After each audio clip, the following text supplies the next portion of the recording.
I don't have a cool way of phrasing this question. What the heck is a showrunner? Because everyone here seems to have a different definition of it. As I told you yesterday, there are sort of so many people who describe it as what I think it is, which is the creative captain of that ship. And there are others who, will say that, no, I just enable the show, or I'm producing it, or I'm the sort of the conduit between the production and the sort of writers. So what is that role exactly? So I can say what it is in America. So basically, film is typically a director's medium, right? And TV in America is a showrunner's medium, a writer's medium. Showrunner is always a writer, first and foremost. And the reason for that is when you're living with a show week after week after week, it's driven by that narrative, right? It's not just a one-off thing where a director comes in, does something, interprets a script, and then leaves. You're being carried along because of the script, right? That's why you tune in week after week. And so, whoa. So because it's a writer's medium, when you kind of work your way up the ranks, you become a bit of a producer, and your title changes to producer as well. Executive producer is what you call a showrunner. There's no actual term, no actual label showrunner. Like, you'll never see showrunner in the credits. Showrunner is just the person you call when the shit is going down and you need someone to fix it. That's truly, that's who the showrunner is. The network calls them. Description for that role. Yeah. Network calls them, the actors call them, the directors call them, everybody calls the showrunner. The showrunner is the person with the least amount of sleep. But it's wonderful, though, because you basically take your vision, you write your pilot, you choose the room, you assemble the room, you hire the director, you hire the actors, you hire the team, and you run the room every day. You talk to the network. You are going to get yelled at if you're not on time and on budget. So you're also doing the finances of it. You're working with the line producer and looking at the money. You're knowing the shooting schedule and knowing that at any moment it might be 2 a.m. and you're going to have to cut some scenes because you're over budget and you need to save for the finale, right? And the director of the episode that you're cutting the budget for is going to be mad at you, and you're going to have to deal with that, right? And the actor who had that scene is also going to be upset, and you're going to have to deal with that. But it really just involves oversight of every single aspect of the show. And so there's no, it's very authorial, right? Especially if you're a director too and you're directing your show. Also, by the way, you're in post, you're looking at visual effects, you're choosing music. Every single aspect is run by the showrunner. And now there are roles like, I'm a producer as well. And when I produce, I try to be honestly very respectful of the showrunner, right? There are some producers who will come in and take something away from someone, and if it's going way off the rails or the person has gone completely insane, then yes, I'll step in. Or if they ask me to step in and help, I'll step in. But for the most part, for me, being a producer is about giving advice, kind of helping with the network sometimes. And it's hard, especially for a first-time showrunner, to manage all the things that are going to get thrown at them. And so a producer kind of helps for that. In the best of circumstances, a producer is an advocate for a showrunner and the show itself, also slightly guiding the showrunner in order to ensure the longevity of the show if there's a problem. I really appreciate you breaking it down like that. Is the showrunner always the head writer, or is it, again, very, very case by case? Okay, so there are times when there is a writer who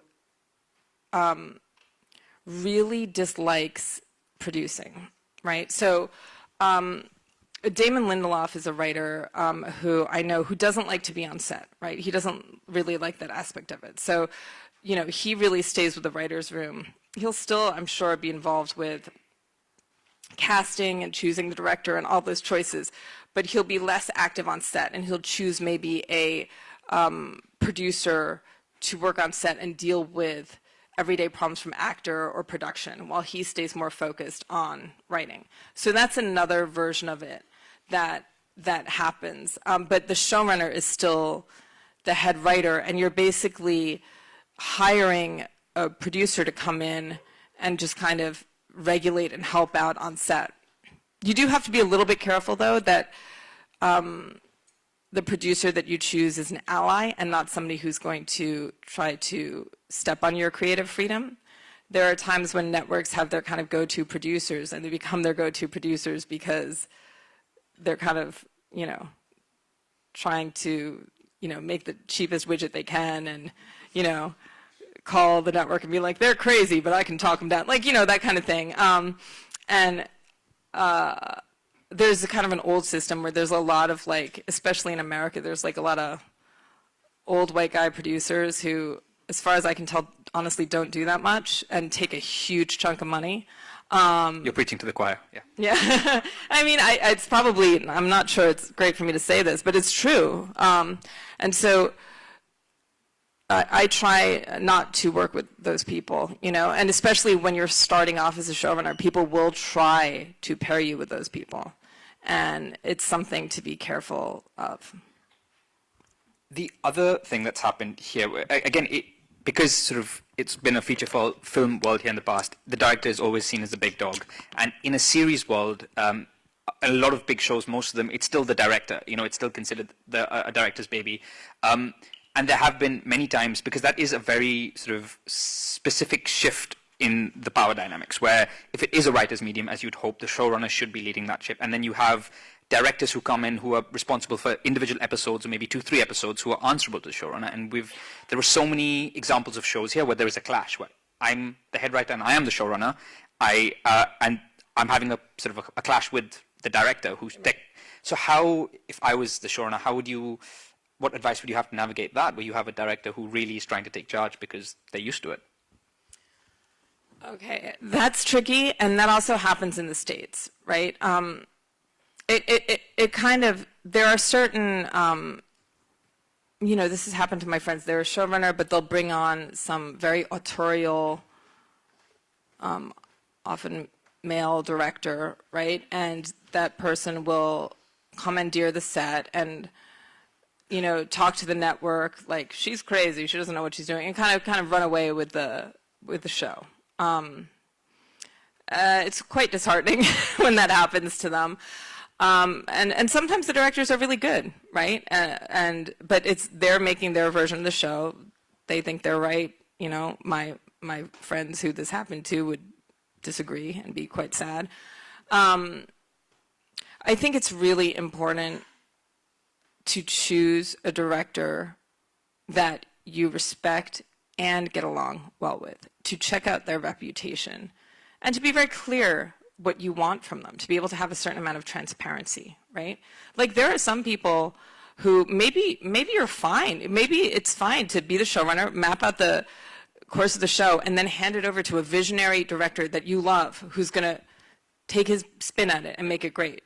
You're still the showrunner. It's just the director is, you know, is also taking a really big piece of it, but he's not rewriting the scripts, right? He could give you notes to rewrite the scripts, and you can take them or not take them, right? Depending on if you like them, and also if, you know, hopefully the studio believes in you as a writer, right? If they don't, then you're in a bit of trouble. So yeah, it's a lot of times if the director is only doing one episode, right?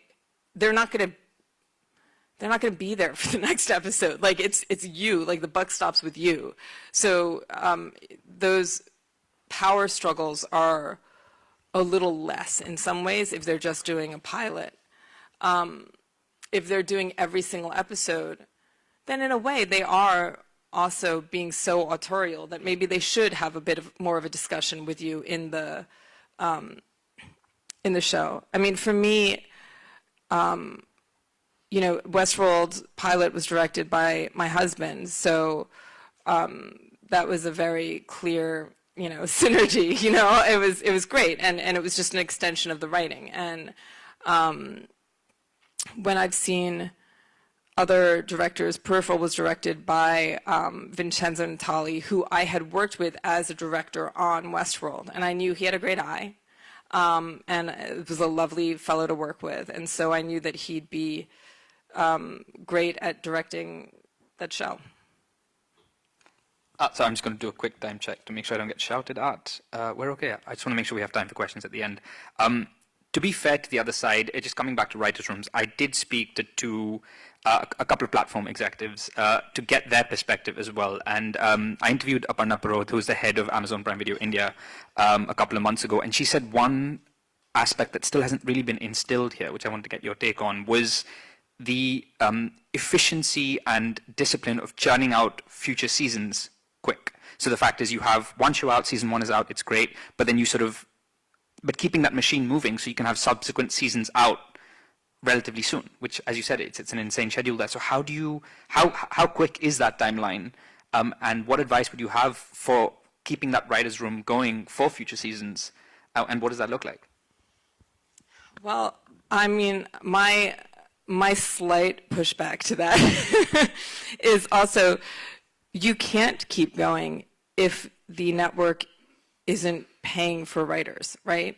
And so what often happens is you feel like you're just gonna stop, but you'll write a season and you'll be like, here it is, and then they'll want to wait to see how it does and yada yada yada, right? And then if it airs well, they're like, oh my God, we got to get a second season. And where are the scripts? And it's like, we asked for money to start a room to write the scripts to get into prep, but you said no, and then you just waited. And so, you know, with your camera moves and more add like white spaces into it, it's actually really, really lovely. I definitely want to ask you about brutal scheduling, but first, I thought it would be really helpful to go through the life cycle of creating a single show, because like I said, it's still a relatively new format here, and I think there's a lot of young writers can learn from what ideal looks like. So let's start with pitching. You are a writer, so you have pitched plenty in the past. You're a producer, so you get pitched to as well. What does a great pitch look like, and how much of the show would you hope is fleshed out on paper? I mean, how many seasons are you looking at? How much detail are you really hoping is in that pitch? This is a very good question. Okay, so are a lot of people here writers? Yeah? Okay, so I can like go into like some detail and it will be helpful. Okay. So for a pitch, I think they're very important, and it's, even if you don't have a formal pitch, like even if you're later talking about the show to the network, just getting them excited about it, like all of it, your ability to advertise and sell your own show is very, very important.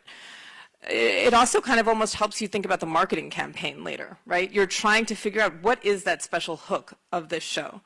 And so to know that identity, to have it be able to pop is actually really helpful, you know? So I do enjoy, I think of pitching not only as, you know, selling it to the man, which of course it is, but it's also about refining, for me, what the parts of my story are that pop and are unique, and testing it on a small audience.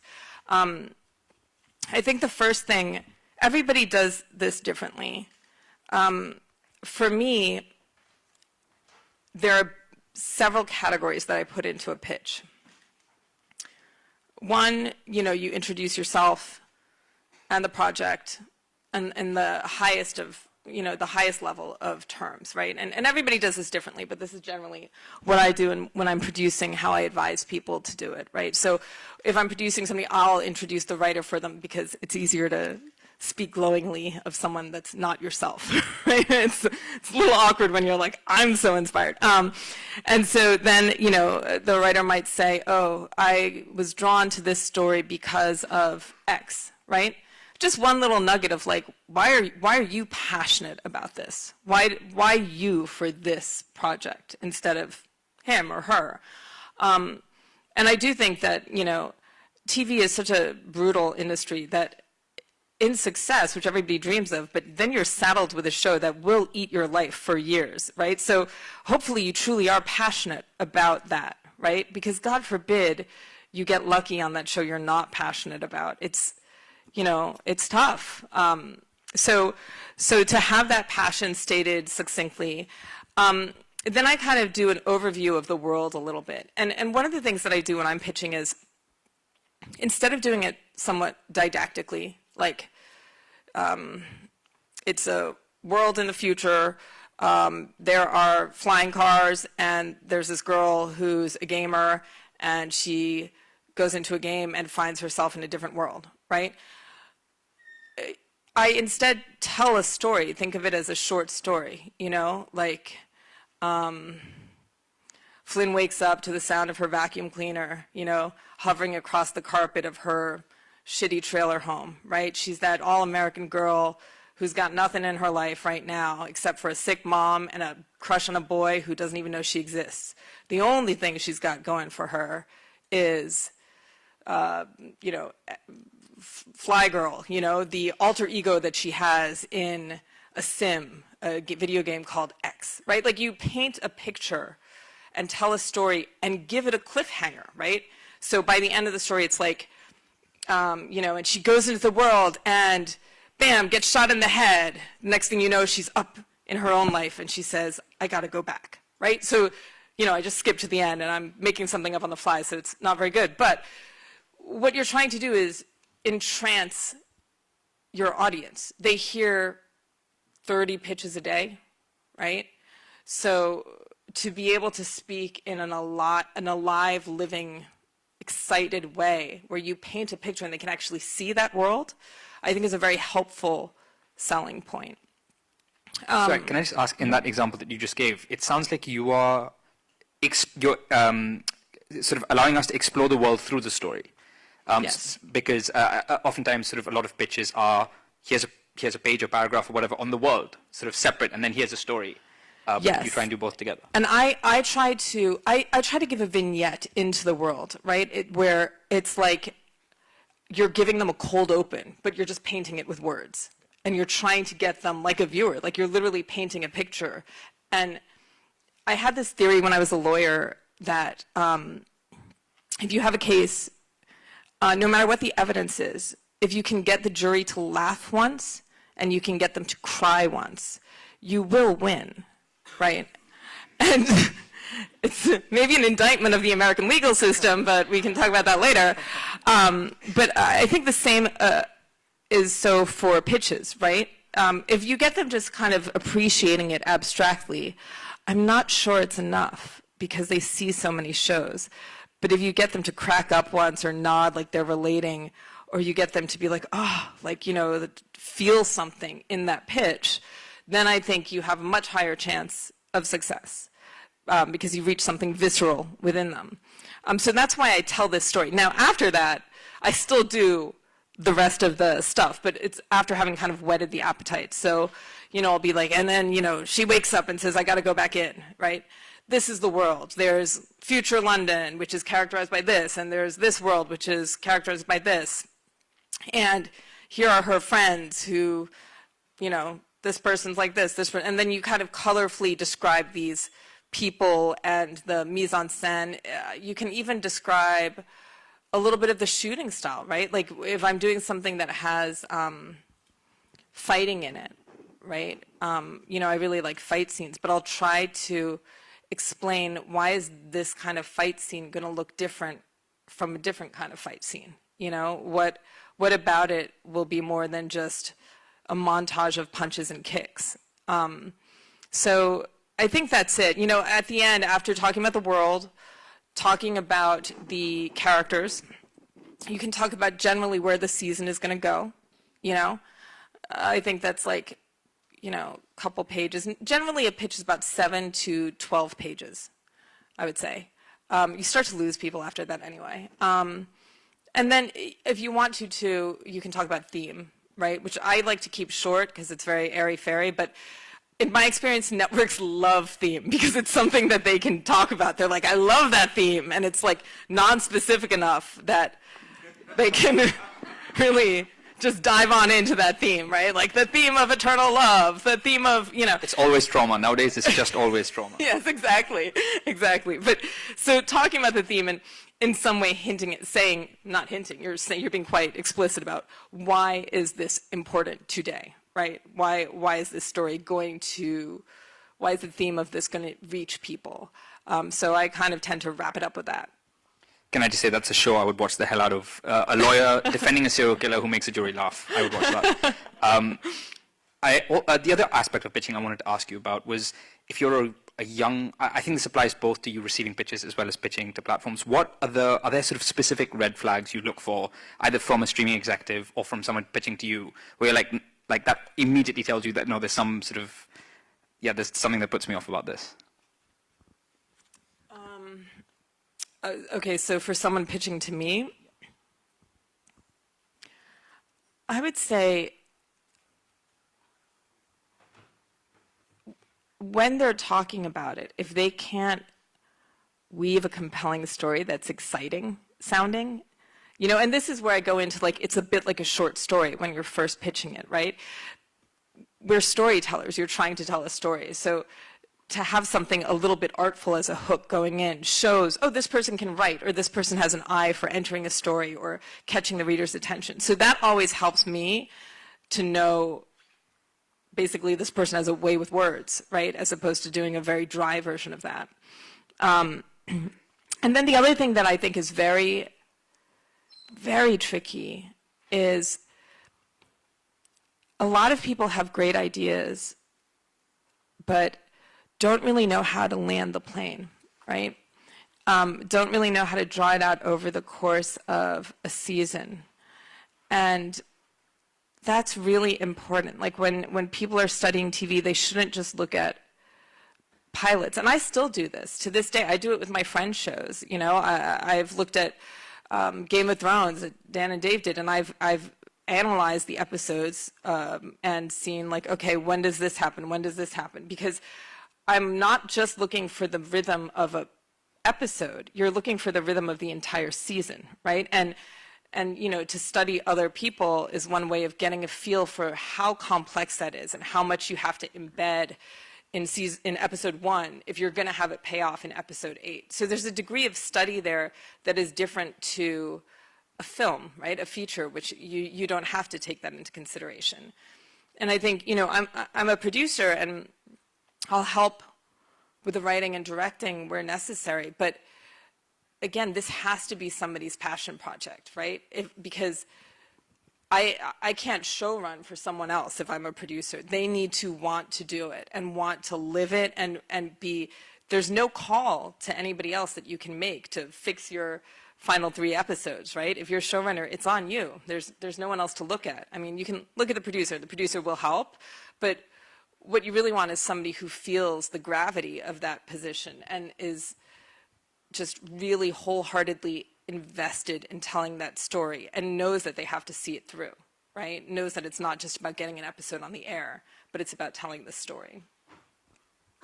A lot of the writers and streaming executives I've spoken to in the past, as well as ahead of our session, one sort of area that constantly comes up in conversation where people just seem to be trying to figure it out is the idea of the writer's room, which is, again, a relatively new concept here, sort of maybe 5-6 years old. So I just wanted to first ask you on a very generic level, because every crime drama puts you off, but what if it's a good one, right? What if it's like the trend that you want to tear your hair out, but actually there's something there, but you just don't have the energy to... I mean, it's tough because I think if something is unique and great, it tends to pop. But this is my problem with algorithms too, honestly, is this is just my complaining session now. But these kind of algorithmic models, algorithm is just a fancy word for they look at precedent and correlations with success and then repeat it, which is another word for kind of cliched, right? But formulaic. It's a formula, and so it makes formulaic things, is what an algorithm does. And maybe formulaic things are successful. We've had a lot of superhero movies. We've had a lot of, so there's a place for that. There's a place for that. But I would also say that the most successful shows are the things that an algorithm by definition would not find. They're these black swan outlier things that come in and give the audience a taste for something they never knew they wanted, you know? And so I think, you know, the big breakout hits are always like that, right? And so it's, of course, hard to get those on the air because you need somebody who's willing to take a chance and go with their gut. And you need, when writing it, to go with your own gut. So it's rare, but it happens. And to me, those tend to be the most exciting shows out there. So there's honestly, there's a place for both. You know, craft goes a long way. Like, you can have a million procedurals, but, you know, even if they are somewhat formulaic, if they are well crafted or the characters are written so well that you can't help but love them, that's engaging TV, you know? So yeah, they both work. I think we have time for just one more question somewhere in the middle. Just before that, I just want to let you know, we have an algorithm here. It's called Mirzapur. It's a gangster drama. Came out 6 years ago. Everyone's still trying to make it. It's very annoying. Last question to you. No pressure. Hi, Lisa. In recent years, we have seen a trend where there are 2 or more genres in a film, which I think it helps to give it a wider audience or more plot beats to, you know, keep the audience engaged. So my question is it a necessity today to package your story in a genre to make it more sellable?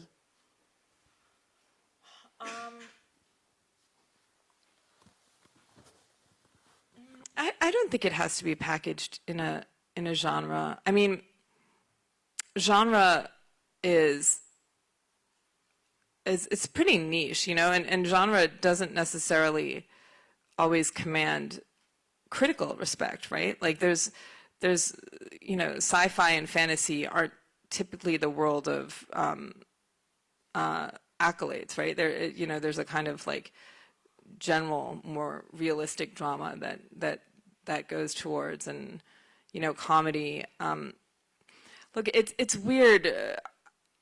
I like to play with genre. Sometimes people know I'm doing it and sometimes they don't. Like, genre is very funny to me, right? Because it's a lane that you inherit from the storytellers that have come before you.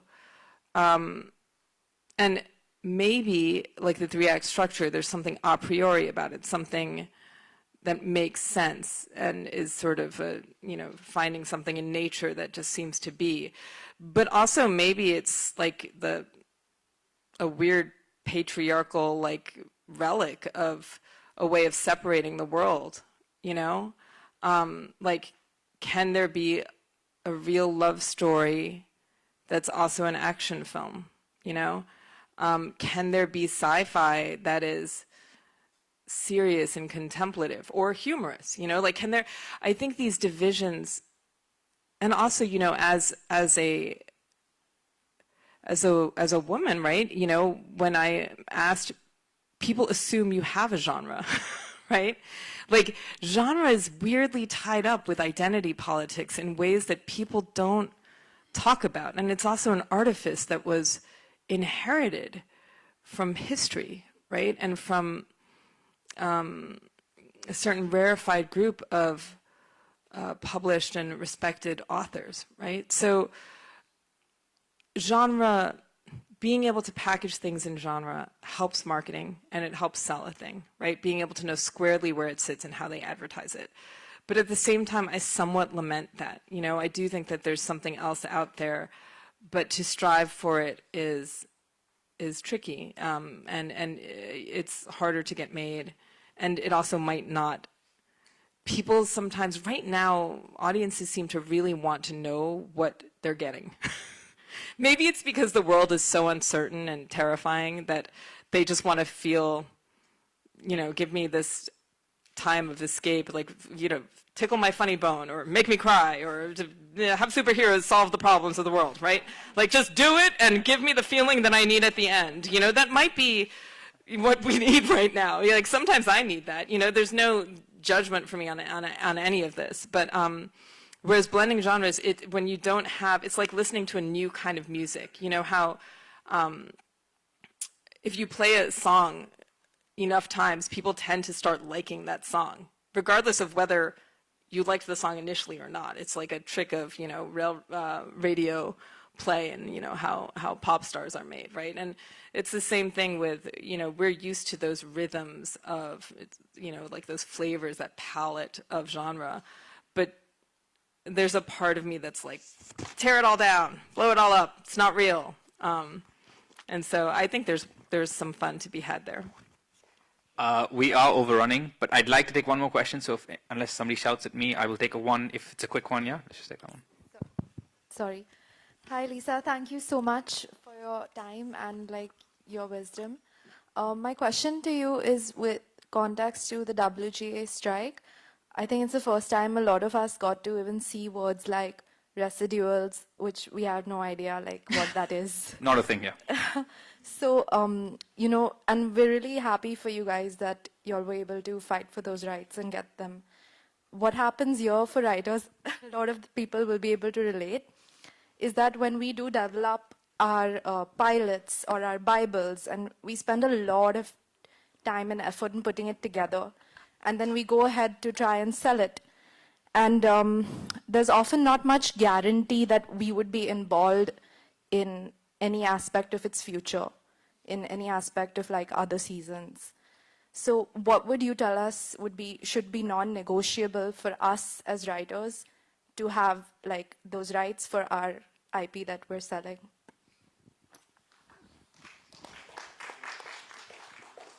That's a very good question. I think part of this is realpolitik, right? Like you're not in a system that is geared towards helping you out. And as I know, you know, the writer strikes sound good, and they are good, but there is that happens in the U.S. too, truly.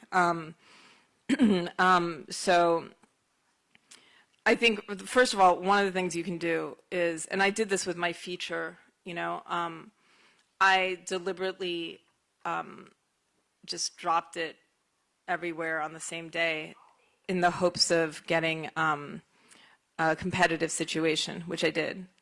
And then because I had a bidding war for the script from several parties, I was able to negotiate my continued involvement in said script, right? And that's one way to do it, right? And that helps also for if you're a woman, right? Women tend to get paid less than men. I know that's happened to me. And so that's why I like doing an open market competitive bidding thing. I'm like, let the work speak for itself then. So that is one way to do it. The other thing I would say is, and this is, I guess, more to the production companies then, right?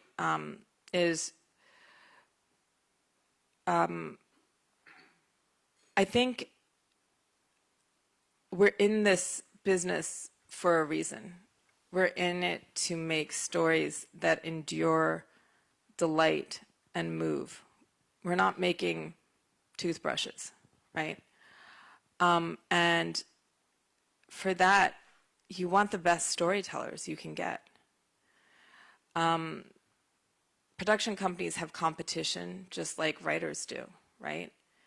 If I wanted the best storytellers in India, it sounds like what I would do is try to build a brand about supporting those voices and nurturing them in a hope to attract the best and brightest and get the best shows, and we can all become filthy rich together, you know?